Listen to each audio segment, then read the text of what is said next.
Episode, we've reached the island of Langkawi, Malaysia, and immediately met the local wildlife after checking in.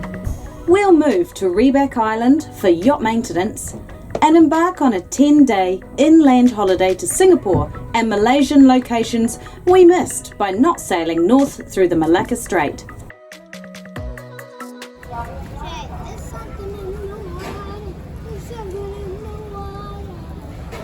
We've had a few days now here in Langkawi. We just anchored in sort of the Kua area where we did our check-in.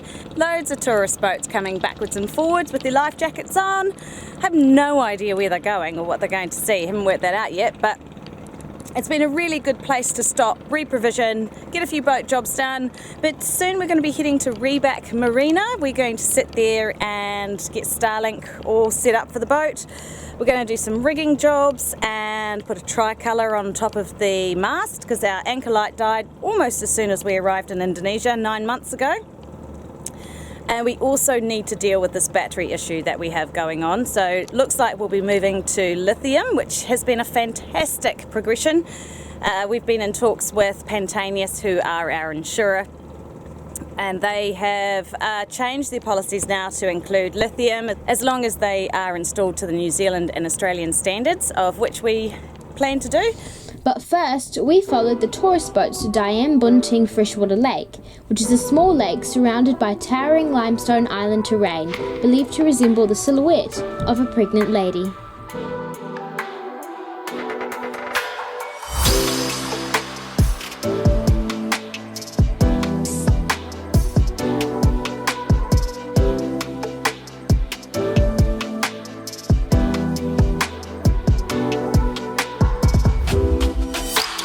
This is pretty cool. They have like a paddling pool for, I guess, people who are less confident in the water. Make it happen.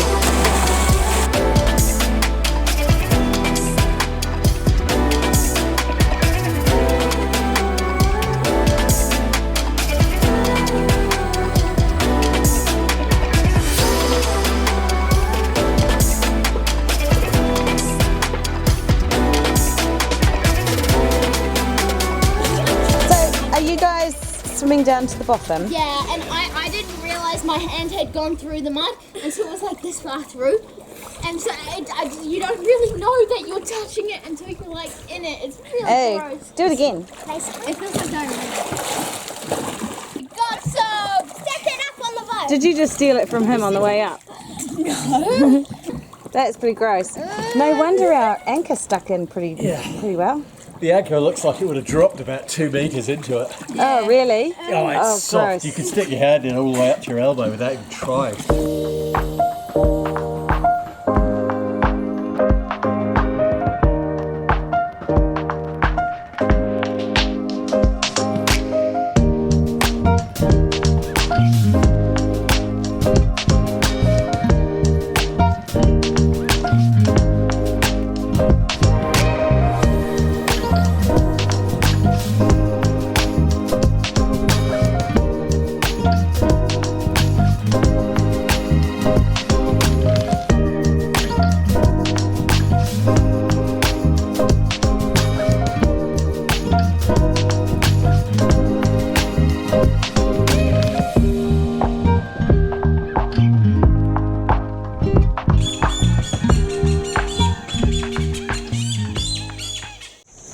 Getting rid of our batteries? Yep, bulging batteries. Oh my goodness, they look awful, don't they?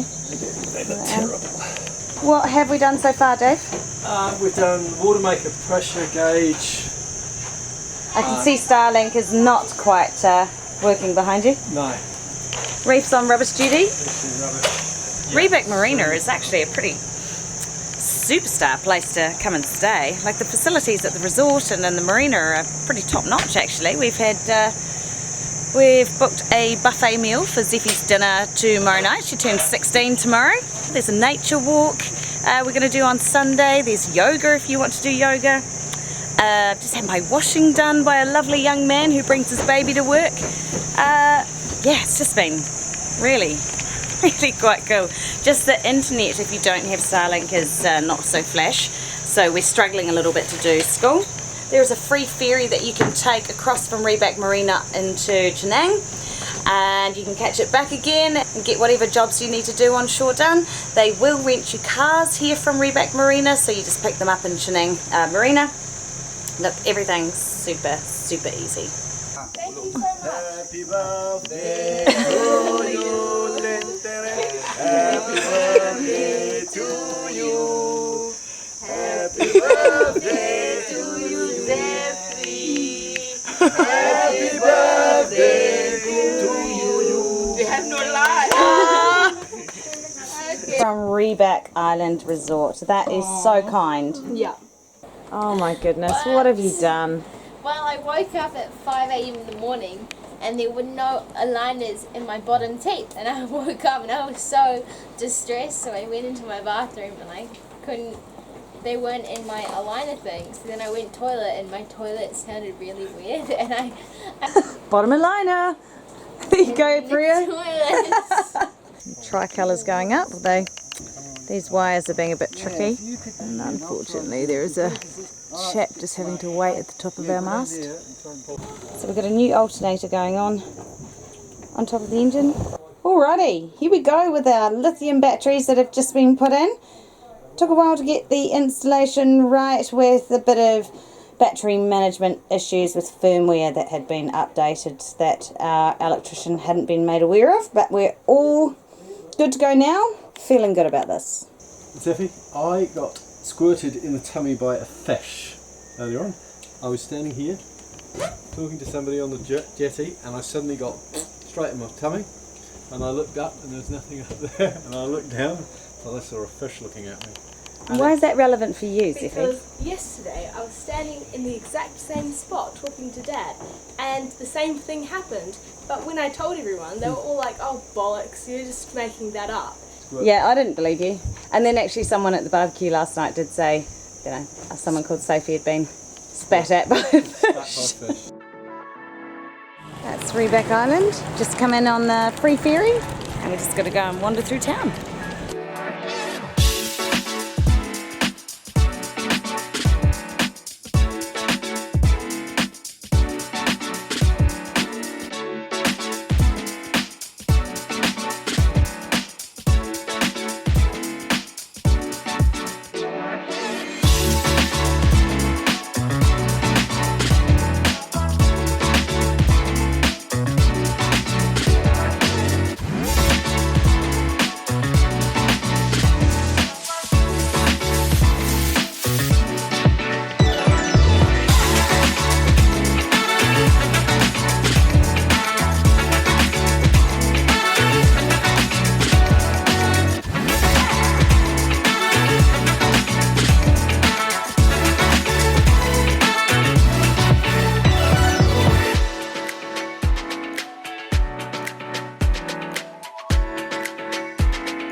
Chenang Marina. This is where we catch the little ferry across to Rebak Island.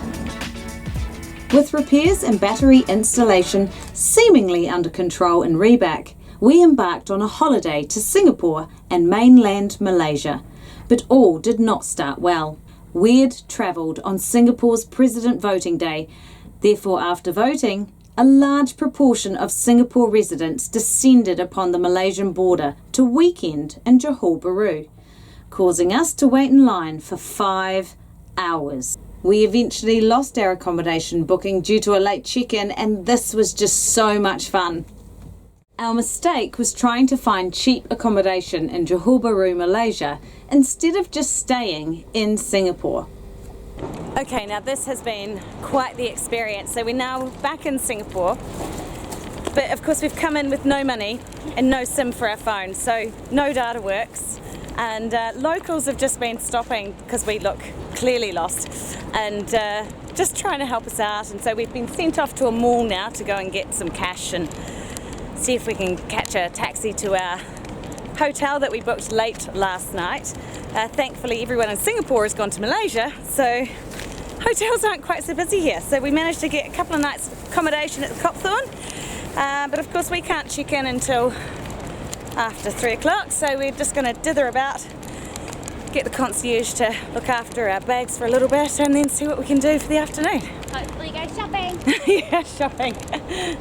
Feeling a lot different now that we're here in Singapore, out for dinner at Beast and Butterflies, which looks fabulous.